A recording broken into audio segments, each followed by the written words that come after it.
life na yana.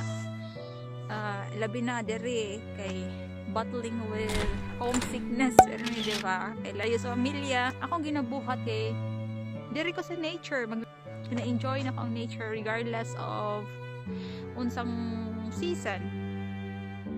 Ang importante sakto imong sanina na suot. Kung winter, syempre dahil pang winter imong suot. Ang summer, nindot kaayo kay isa ra ka layer ang sa tubon.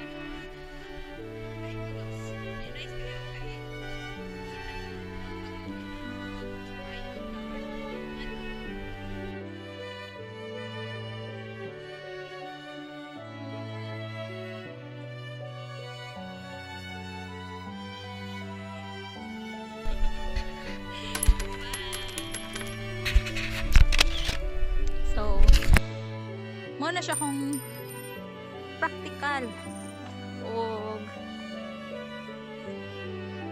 tipid tip para imbis mo gusto mong maatog asa-asa anha sa nature, enjoy ninyo ang nature. Yung mga akong ginambuhat.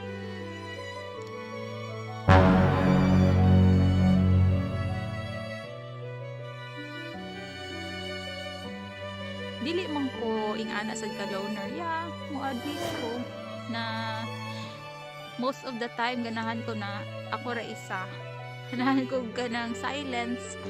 Pero nasa times kay syempre tao ra ta, nasad ta na maki-socialize.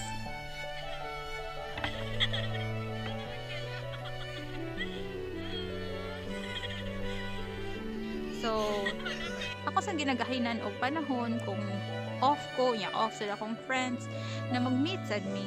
Pero dili may nga nakagasto o magkita-kita me. Nagkunang ko sa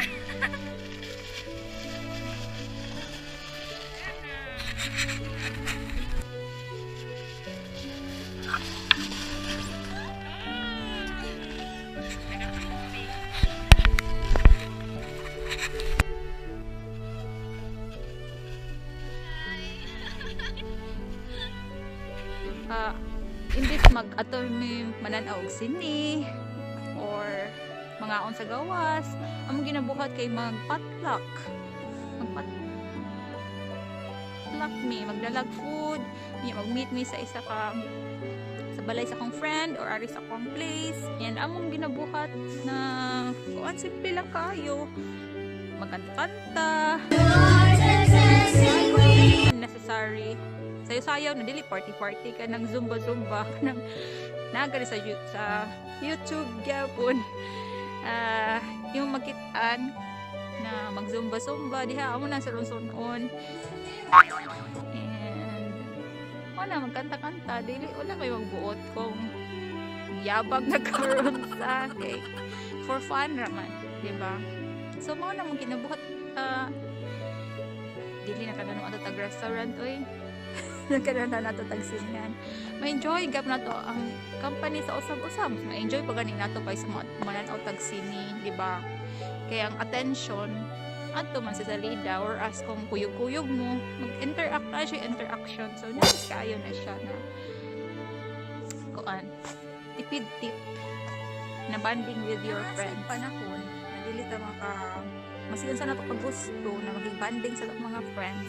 Kaya wala sila time or ang atong mga schedule, masiganahan pa sila, itong mga schedule, dili mag-abot. So, need na itong mga hobby para malingaw ta, di ba? Sa akong hobby kay photography. Malingaw ko kanang mga gagmay-gagmay. Usually, mga nature man ako ang subject. Kung sa kagagmay din mga butterfly ba na, insekto, or mga snow na nihang sa tree or sa plants. Muna siya kong subject. Malingaw na kayo ko, ana.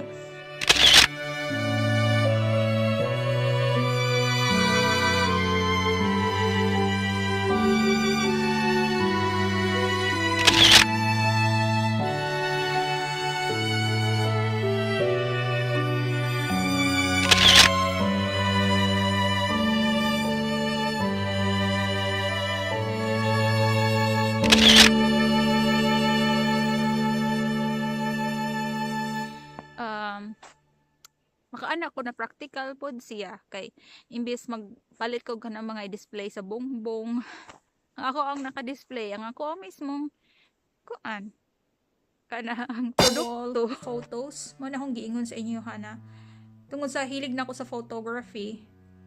Ang naasa ko ang bongbong, ako ara pong kuan, ako mismo ng picture. So dako siya na help, nalingaw pa ko sa akong hobby at the same time nakatipid ko kaya nga akong display sa ko ang balay sa akong apartment kaya nga ako mismo nagkuha. Magtahi nindot kay na hobby. Na ako'y sewing machine, tapos naasag ko'y ka ng kit na pangtahi. Mao na kalingawan magtahi-tahi, kabawsod ko mag-crochet, mag-knitting, pero kaning anin, good for ing anin ako ang ginakoan. Gina-knit pa, kadi pa kay ko maayo. Dili para sa akong mga kauban sa work, na kung sa ilang free time kay mag-knit sila. Himo nilang mga coat, mga ingana, dagan silang klaseng mabuhat. Ako di man ko yung anak ka expert, so kanang mga basic lang ako na para lang murag headband, ayun di ba, protect gani sa dalunggan o sa ulo. Yung ana. And gardening, wala ko dakong yuta naka-gardenan, dili para ni nanay na maka-garden siya, luag siya garden sa mua, kay mao na yung pinaka-hobby. Ang ako kay potted gardening, potted plants ra. Di ba? Sa imong mga tanong, malipay ka, at the same time, makaon pa jud ka sa mga produkto.